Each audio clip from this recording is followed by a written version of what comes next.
queria chamar para a palestra o docente e pesquisador da área de ciência política nos cursos de graduação, mestrado e doutorado em administração pública da Fundação Getúlio Vargas, de São Paulo, onde também desenvolve pesquisas em questões ligadas à participação social, transparência e à contabilidade. O professor Marco Antônio Carvalho Teixeira.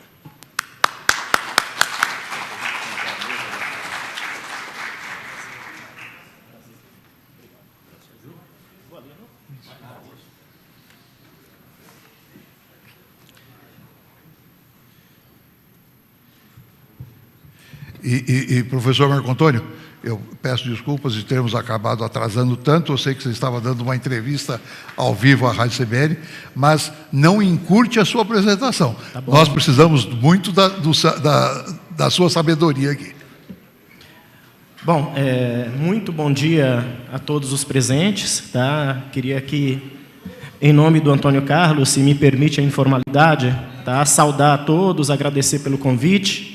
Tá, ao Sérgio, ao Antônio Carlos, ao Lamari, com quem, de certa forma, tem um diálogo bastante interessante, que vai me suceder depois aqui na palestra. Tá? E aceitei de muito bom grado o convite por uma razão muito simples. Eu pesquiso Câmara Municipal desde o meu mestrado. Tá? E na tua fala, Antônio Carlos, você tocou numa questão muito interessante. As câmaras municipais são alvos, tá, do ponto de vista da demanda, da pressão, de 11 entre 10 movimentos sociais, ou talvez de 11 entre 10 cidadãos. Não é? Justamente por quê? Porque a Câmara Municipal e os parlamentares são o poder mais visível, o poder mais próximo da sociedade. Né? Já dizia o velho Montoro que as pessoas moram na cidade, não moram nem no Estado, nem na União. Portanto, o poder de representação da cidade é a principal referência de governo, de Estado, ou do processamento de demandas para essas pessoas. Portanto, o que nós vamos debater, conversar, dialogar aqui concretamente? Vamos falar objetivamente de democracia. Tá? De democracia por quê? Porque se nós pegarmos o sentido mais corriqueiro, mais tradicional, mais etimológico, tá, da ideia de democracia, nós vamos ter como resposta que democracia é governo do povo. Governo no sentido amplo. De certa forma, uma democracia ela existe quando a sociedade se sente representada pelas autoridades e as decisões que essas autoridades tomam espelham preocupações e demandas dessa sociedade.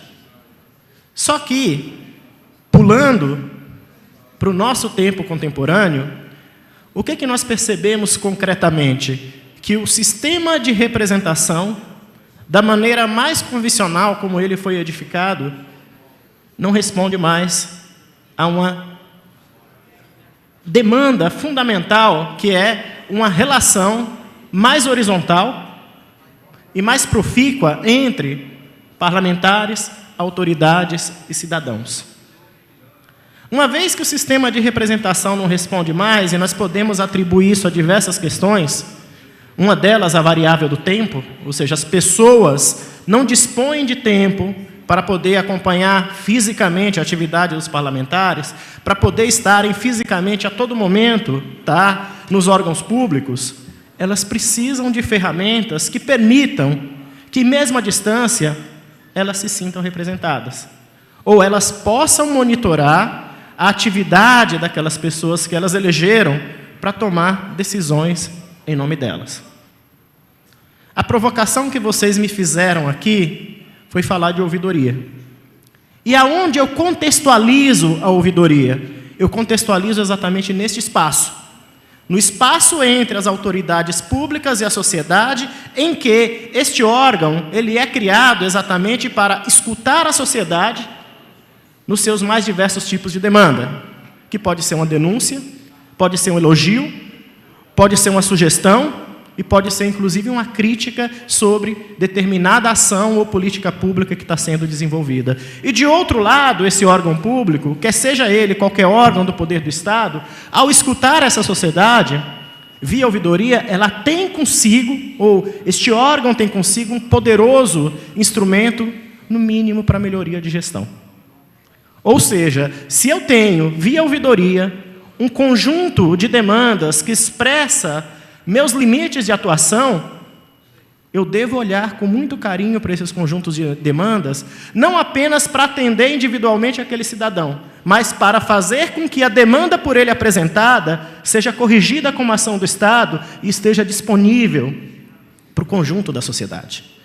Creio eu que o sistema representativo, quando foi erigido, quando foi construído com essa preocupação, no sentido de que o trabalho dele repercutisse sobre o bem comum. Tá? Então, vejam só, as ouvidorias são recentes no Brasil. Data do final da década de 70, 80, criada inicialmente em Curitiba, teve uma repercussão muito grande em São Paulo, quando criou-se a ouvidoria da Polícia Militar, e em ambos os casos, em Curitiba, foi criada para escutar o que o cidadão pensava dos serviços públicos.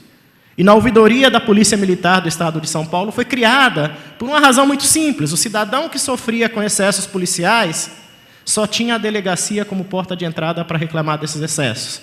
E muitas vezes eles se viam constrangidos ou amedrontados em chegar lá e na própria casa da autoridade policial falar que estão cometendo excessos sobre elas.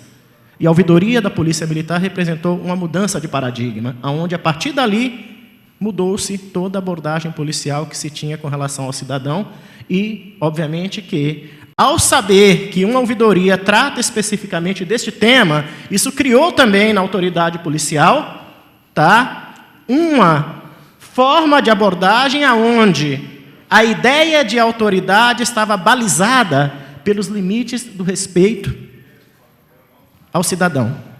Tá? Essas duas ouvidorias são referência, mas o que nós podemos trabalhar? Podemos verificar o seguinte: como cada estrutura de poder, quer seja poder do Estado, quer seja de órgão público, pode se aproveitar da ouvidoria para melhorar sua gestão e para melhorar seu serviço. Podemos começar, por exemplo, pelos tribunais de contas. O que são os tribunais de contas? São órgãos que não pertencem nem ao poder legislativo, nem ao poder judiciário, nem ao poder executivo. Por mais que estejam constitucionalmente colocados como órgão do poder legislativo, eles não são submetidos ao poder legislativo. Eles apenas são órgãos auxiliares. Qual é a função fundamental dos tribunais de contas? Controlar e produzir um parecer e julgar acerca da execução financeira. Os tribunais de contas têm condição de estar a todo momento, em todo lugar, vendo isso? Não. O que muitos começaram a fazer? Criar ouvidorias. Por uma razão muito simples. Ninguém melhor do que quem é o beneficiário da política pública, do que quem é o beneficiário da ação do Estado, para saber lá na ponta se as coisas estão sendo feitas adequadamente. E na medida em que há uma falha, ninguém melhor do que essa pessoa para dizer o seguinte: olha, estão dizendo que veio tanto de recurso para cá, e até agora, esse recurso que foi enviado não se transformou em nada. Portanto, precisa de investigação. Vou dar um exemplo concreto para vocês. O governo federal tem um problema chamado PNAE, Programa Nacional da Merenda Escolar. Qualquer cidadão pode entrar no portal da transparência da CGU e verificar quanto de dinheiro do PNAE foi enviado para o seu município. E qualquer cidadão que tenha filho na escola, ao perceber essa informação, verificar que foi enviado X de recurso para o seu município e está faltando merenda, ele pode ligar na ouvidoria e pedir esclarecimento. Há ouvidorias de tribunais de contas que tratam o cidadão com absoluto respeito. Uma vez que ingressa a demanda, esse cidadão recebe um número de protocolo. E este cidadão acompanha todo o processo que foi dado do ponto de vista de encaminhamento da demanda dele. Do que eu estou chamando a atenção aqui? Não basta escutar. O cidadão quer resposta. Não basta representar. O cidadão quer resposta. Porque aí tem um risco implícito. Quem escuta e não dá resposta se deslegitima. E, ao mesmo tempo, do outro lado, o cidadão deslegitima o processo. Por quê? Porque ele pensa o seguinte: de que me adianta eu enviar essa reclamação se eu não vou ter resposta? Se o meu problema não vai ser resolvido? Vários tribunais de contas fazem isso.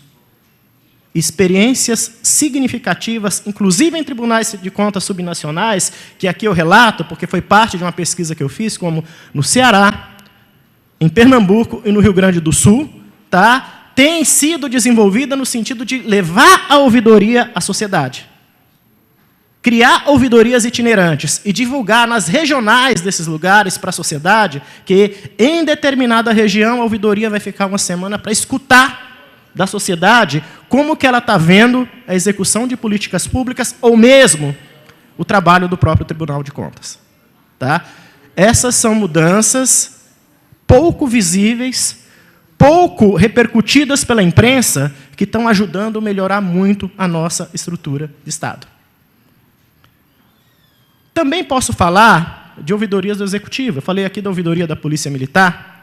Mais recentemente, nós terminamos, lá na GV, uma orientação de um mestrado sobre as ouvidorias do Estado de São Paulo. São quase 40 ouvidorias em cada um dos órgãos públicos, que funcionam muito bem para a entrada. O cidadão consegue entrar com a reclamação, ou com a queixa, ou até com elogio, e em alguma circunstância consegue obter resposta. Mas aonde que está o gargalo? O governo do Estado de São Paulo não conseguiu, até o presente momento, se debruçar sobre tudo que entra na ouvidoria, fazer uma análise e transformar isso em instrumentos de melhoria de gestão. O que eu estou querendo dizer? Ali tem um material extremamente fértil, extremamente valoroso para que determinados erros de políticas públicas possam vir a ser corrigidos em médio ou longo prazo. Tá? Uma outra questão que nós poderíamos trabalhar refere-se ao judiciário. Gente, pergunto para vocês, mudou nada no judiciário depois da criação do Conselho Nacional de Justiça? Ou mudou alguma coisa? Mudou muita coisa. Quando os poderes se aproximam da sociedade, criam estruturas de diálogo com a sociedade, ora, aquele grupo que estava isolado, insulado, e passa a se expor para a sociedade, ele passa a ser pressionado a se adequar às expectativas que a sociedade tem. Lembra qual era a realidade do judiciário antes dos anos 90? Vigiava todos os poderes, mas não eram vigiados. Entrava com ação, ou perdão, julgava casos de nepotismo em todos os poderes, mas não os seus. Com a chegada do CNJ, vários casos do nepotismo no judiciário foram revelados publicamente, inclusive nós passamos a ter no judiciário, tá, via corregedoria, e muitos casos que entraram via ouvidoria, a investigação de altas autoridades que resultaram, inclusive, em prisões. Isso é muito importante. O que eu estou querendo realçar? Em muita circunstância, aquilo que se escuta da sociedade só se identifica ali, quando você dá voz para a sociedade. Por quê? Porque os órgãos públicos não têm pernas, não têm como estarem a todo lugar, a todo momento. E aqui eu chego aonde mais nos interessa, que é o poder legislativo. Por que mais nos interessa? Porque é onde, obviamente, o lugar em que está se dando o nosso diálogo. O poder legislativo, Antônio Carlos, está junto com os demais poderes em qualquer pesquisa de prestígio institucional como daqueles menos prestigiados pela sociedade. Acho que isso aqui não é novidade nenhuma. E este é um problema que quem estuda e quem trabalha no legislativo precisa enfrentar. E enfrentar de frente, por uma razão muito simples. Nós estamos passando por mudanças sociais na sociedade, onde, quando você não enfrenta o problema se agrava e você corre o risco da instituição, que já é absolutamente questionada, cair numa vala onde a recuperação de credibilidade se torna muito difícil. Ora, vocês são representantes da sociedade. E para muitos na sociedade, a ideia de democracia ainda é minimalista. O que eu chamo de ideia de democracia minimalista? Eu vou lá, voto, volto para casa, daqui 4 anos eu voto de novo. Gente, quem está recebendo o voto dessas pessoas tem uma responsabilidade muito grande no sentido de mudar essa história. Não esperem que a sociedade por si só mude. Sejam proativos nesse processo. E a proatividade nesse processo tem um recurso poderoso hoje, que é a chamada modernização tecnológica.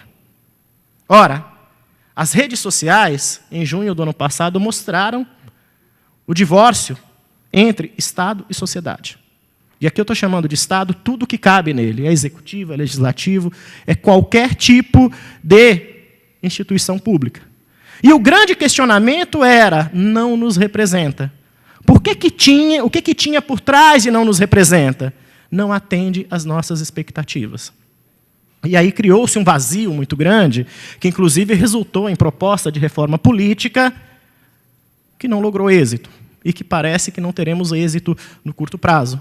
Mas o que estava por trás dessa mensagem? A crise da representação.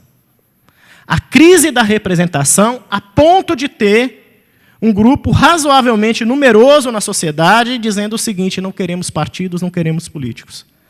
O que é uma visão absolutamente equivocada, porque se há a possibilidade de fazer melhorias institucionais na nossa sociedade, elas só serão feitas por um ator social, que são os políticos e os seus partidos. É nesse aspecto que eu chamo, onde que está a responsabilidade? Nos políticos e nos partidos. Quanto mais eles demorarem a responder, mais o fosso pode se aprofundar. Então, voltando para o legislativo, a proximidade com a sociedade, quer seja fisicamente, quer seja pela via da modernização, é indispensável.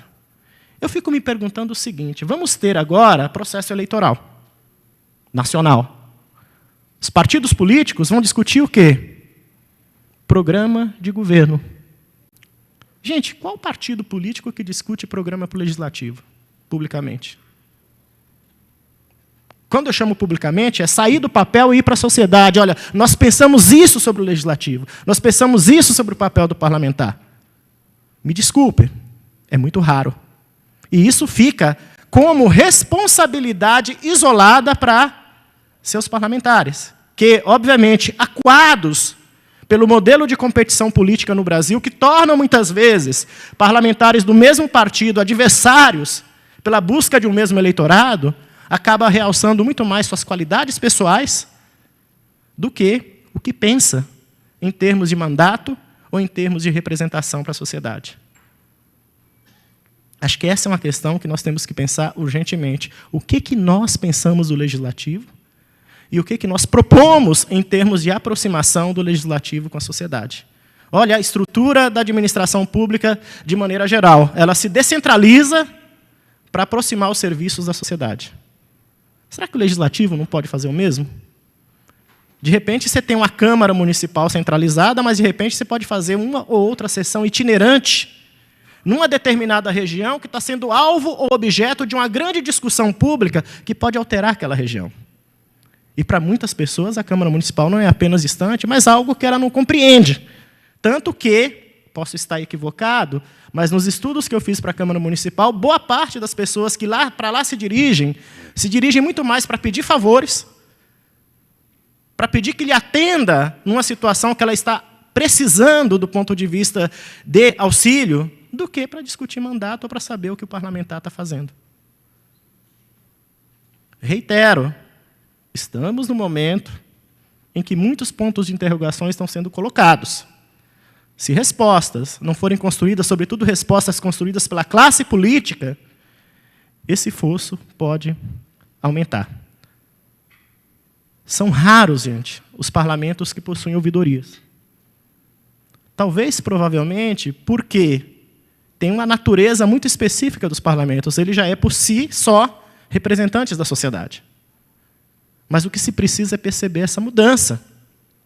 A sociedade passa por um processo onde ela precisa muito mais do que representação de diálogo.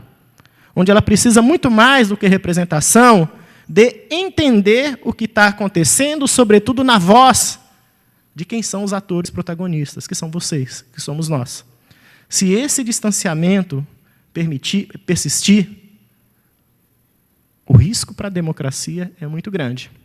Vejam só o que eu escutei num debate público que eu participei em São Paulo. A conta é simples. Talvez o Milton Jung vai falar alguma coisa disso aqui via adote um vereador, não é? Ora, a pessoa se dirigiu a mim. Se um gabinete, se eu estiver errado, Lamari, me corrija, na Câmara Municipal custa algo em torno de 150 mil por mês, e eu multiplico isso por 55, e aí eu multiplico por 12 e sei o custo da Câmara Municipal por ano, onde que isso se reverte em benefício para mim? Pensem nisso. Talvez isso ajude a entender um pouco do desprestígio, porque para essas pessoas, sobretudo, é difícil trabalhar com um discurso abstrato da importância indispensável do legislativo para a democracia.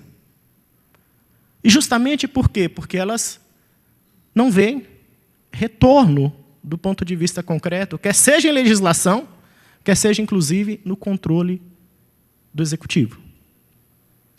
O que pode reaproximar Estado de sociedade? Obviamente que um conjunto de questões, mas uma delas são as ferramentas da tecnologia, que podem ser de diversas iniciativas. Ouvidoria é uma delas.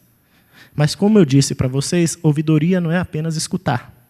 É levar a sério aquilo que está se escutando, analisar, atender a demanda individual e verificar, inclusive, se isso não é um problema coletivo, para poder solucioná-lo, tá, do ponto de vista do bem comum.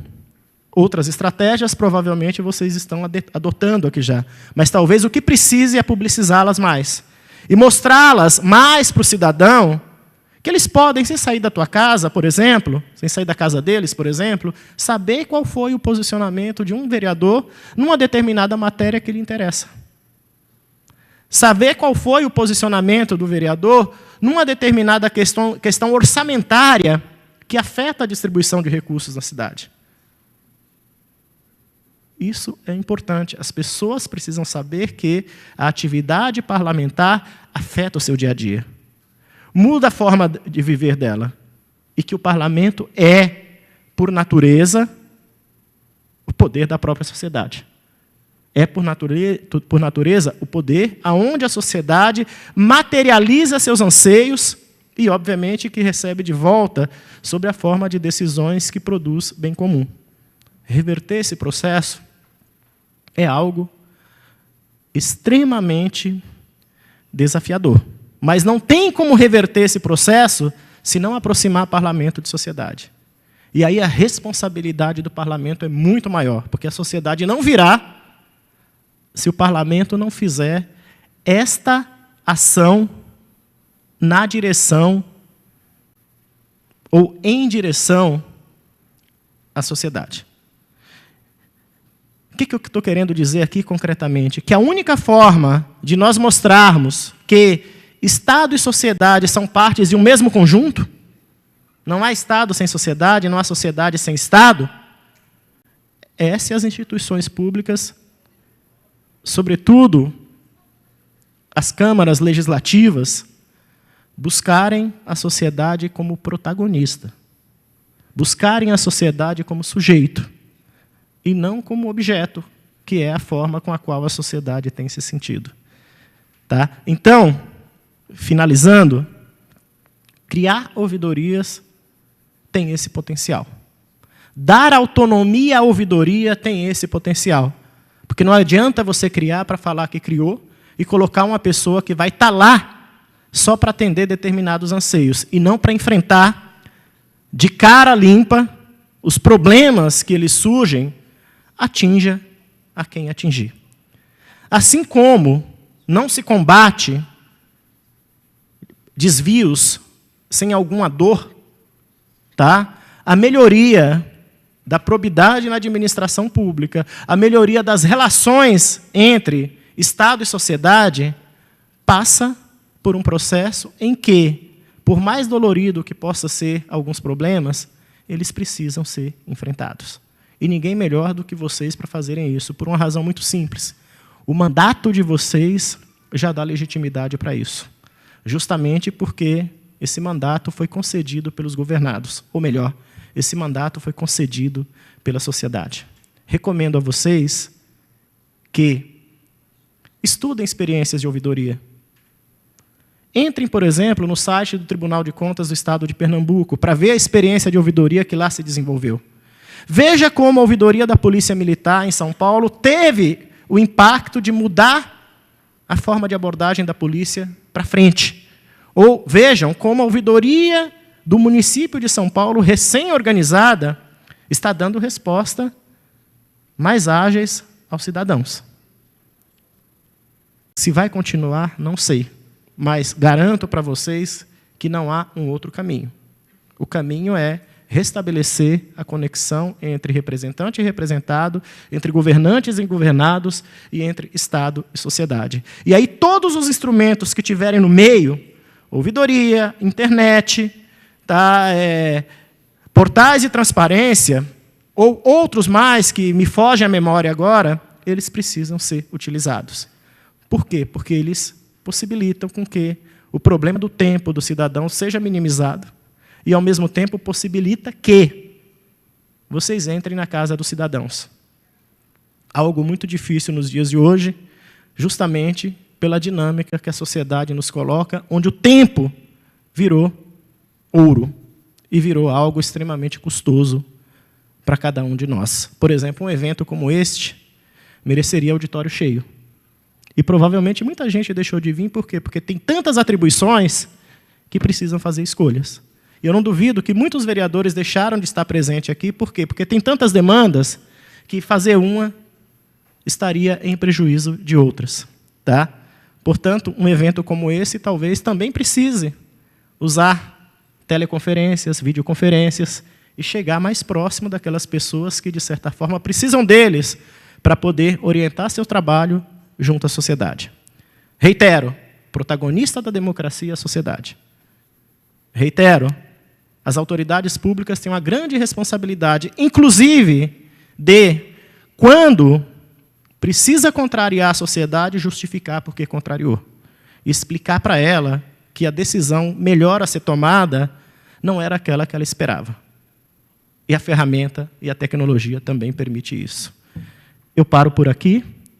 E fico à disposição para nós conversarmos da forma que for mais adequada daqui para frente. E me coloco sempre à disposição, como sempre me coloquei, Antônio Carlos, para poder dialogar, para poder conversar. E digo para vocês o seguinte, trabalho com um princípio muito tranquilo para mim. Se eu chegar à conclusão que parte das coisas que eu falei aqui são equívocos, vou assumir isso como equívoco com a maior tranquilidade. Porque já diria o velho Kant, não é? O verdadeiro democrata é aquele que vai para o debate disposto a mudar de ideia. E eu estou vindo aqui não apenas para passar o que eu penso, mas para escutar o que vocês pensam. E isso é que me faz também aprender no meu cotidiano. Ok? Muito obrigado.